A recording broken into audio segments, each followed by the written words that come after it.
Hi everyone, I'm Braden here from Voiceflow, and over the next 6 videos we are going to teach you how to go from possibly knowing nothing or at least very little about voice apps to being able to build a fully functional voice app for either Amazon Alexa or Google Assistant, all without coding, using Voiceflow. It's incredibly easy. It is a free service as well, so let's dive right in. Here we are on the Voiceflow website at voiceflow.com, and I'll put the link in the description down below. And we are going to go ahead and sign up. However, I already have an account. Again, it is free to sign up and use Voiceflow, so I'm just going to hit login, but you should be hitting sign up.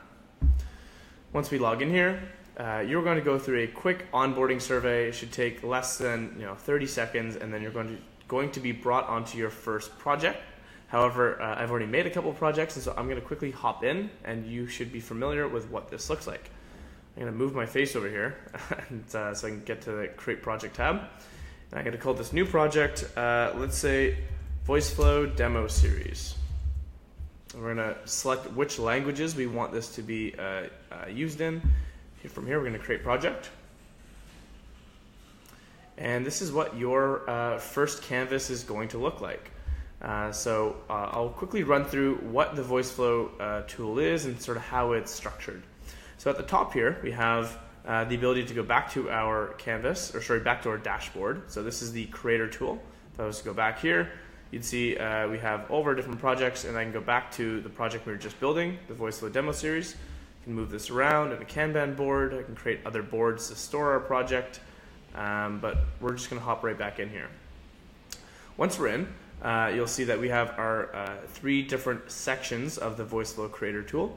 So you have our canvas, which is where we're actually going to do all of our building. We have our testing section, which is where we can actually go ahead and test our voice app in the browser.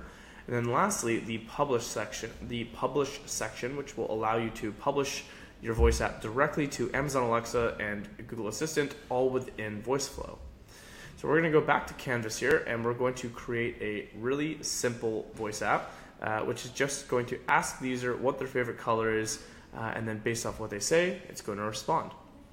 So on the left here, this is our block bar, and so we can go between our blocks, flows, and variables, but more on those in later videos. For now, we're just going to use the block bar, which is this top little icon right here. This is collapsible. It can go in and out, depending on whether you need the extra space. And here you see all the different blocks available to us, and these all have different functionality that will allow us to build really powerful or really simple voice apps depending on which blocks you use. You can think of these like Lego blocks. You connect them all up to create different functionality. So we can go in, and we're going to go into the basic section, which is the 2 most basic blocks in Voiceflow, Speak and Choice. Speak is going to control what Alexa says to the user, and Choice is going to change how the conversation flows based off what the user says back to Alexa.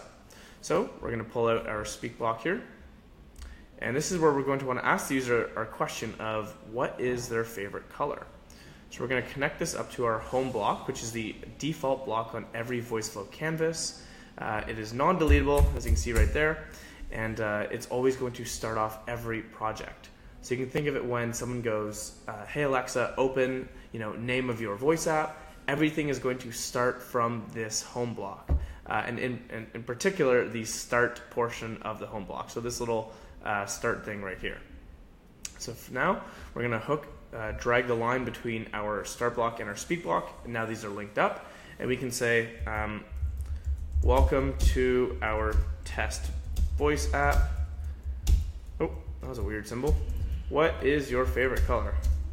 What's your favorite color? Okay, great. We can actually change the voice we want Alexa to use right here.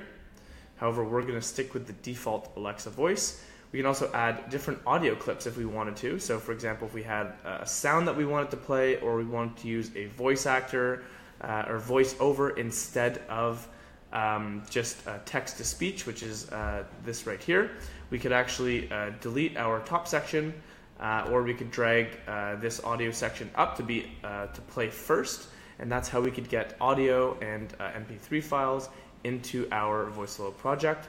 But for the sake of this video, we are just going to use text to speech. So I'm going to hit X, and we're going to get rid of our add audio section. So now let's actually see if this runs. So I can go to, I could either test this on my device by uploading to Alexa, but we're going to do that in the next video. For now, we're going to use the Voiceflow test tool. So we're going to go over to our test section right here, and we are going to see that this little button in the top right has changed, and we're going to hit Start Test. Welcome to our test voice app. What is your favorite color? There we go. So that's all we have, but we now can see that our Alexa skill is running and it is fully operational. So now let's go back and add a little bit more complexity. So now let's add the user choice. So I'm going to collapse these menus right here just to make it a little bit cleaner. And I'm going to add in this user choice block. Now when I connect these blocks up, you'll see that how the choice block works and how a lot of blocks in Voiceflow work is you can add these different choices, and that's actually going to expand the block. So you'll see that this number one choice right here that I'm circling corresponds to this port on the block right here. It's the same with this number 2 block and this, this number 2 choice and this number 3 choice would be these right here. You'll see the block has else 1, 2, 3 right now. If we were to delete the number 3, that would delete the number 3 port, and so that's how those directly link. So we're going to add 3 different choices that the user could say. We're going to say blue, we're going to say red, and we're going to say green. Now, you might be wondering, well, what happens if the user says something a little bit different than blue? Maybe they say, my favorite color is blue, or mine is blue, or any variation like that. That's where you can add synonyms right here. So the user might say, mine is blue, and that's going to be a synonym of the number 1 choice, meaning that they could either say blue, or they could say any of the synonyms, and that's going to activate the number 1 port right here. So I'm going to say my favorite color is blue, just to add another synonym here. And now I'm going to collapse these just to make it a little bit cleaner, but if we ever wanted to add more, we could drop that arrow back down. Okay, great. So now we have 3 different choices. I'm not going to add synonyms for red and green just for the sake of this video, but I highly suggest you do. And then now you might be wondering, well, what is this little else port right here? Well, the else port is if Alexa doesn't hear any of the choices that you gave the user, like blue, red, or green, if it doesn't hear any of those 3, then it's going to go through the else port.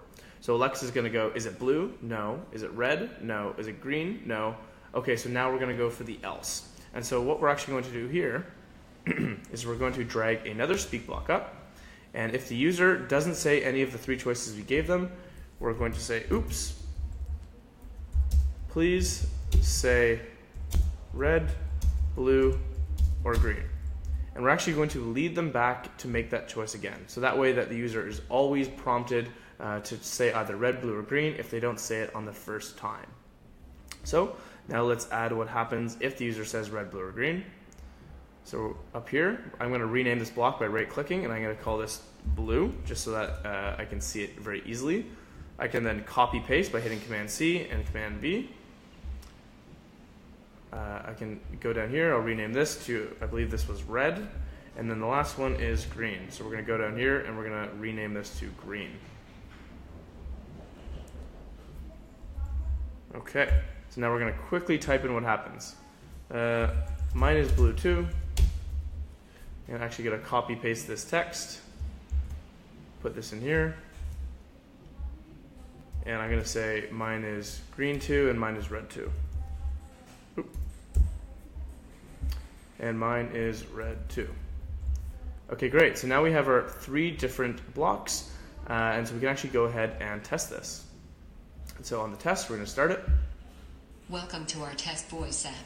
What is your favorite color? Now what you'll see on the Voiceflow test tool is you'll actually see the 3 different choices we've given the user right here. So we could either click these, so we'll do blue. Mine is blue too. You'll see Voiceflow actually follows what happened in your voice app on the canvas here, so we'll actually move the canvas around. You'll see with this little lightning bolt right here that it'll actually tell you what Alexa did. So in this case, the user said blue, and then it's going to process choice block path 1, and so you can see what Alexa actually did. And so in this case, choice block path 1 was here, and it's going to go up to our blue block. We're going to reset this test though. Welcome to our test voice app. What is your favorite color? And you can see that we can actually type as well. So if we wanted to just type red, we could do that right here. Mine is red too. Process choice block path 2. And then lastly, welcome to our test voice app. What is your favorite color? we can actually use our voice as well. So you'll see right down here, hold spacebar for voice input. If you enable your microphone, you can actually use your voice. So I'm going to say blue. Oh, I actually clicked in there. Blue. Mine is blue too. There you go. And so that's how you can actually use your voice. You can text, and you can also just select the different options all within the Voiceflow test tool. Now this is great, and this was a really quick way to build out a voice experience. And in the next video, we're actually going to test it on the actual device. But now what if I want to share this with someone? Well, with Voiceflow, you can actually go up here to the share a test link. I can copy this link, and I can actually send this to someone. So I'm going to copy paste this into our browser here. And you'll see now we actually have a testable link that we can send to people. So I'm going to hit start test. Welcome to our test voice app. What is your favorite color? And it is exactly the same as what we had before. And so in this case, I'm going to say red. Mine is red too. And so that's a really easy way for you to share your voice apps on social media, to get feedback from friends, to share it wherever you need it with colleagues. And that's a really good way to get a quick feedback loop going so that you can make your voice apps better and better and better. Great. So that is the basics of Voiceflow. We created a really simple little voice app that would work for both Alexa and Google. In the next video, we're going to look at how we can actually test these voice apps on device, and then in further videos, we're going to be adding logic, variables, connecting to external APIs, and some other advanced functionality to really help you make some incredible voice experiences. I'm looking forward to the next video. I'll see you there.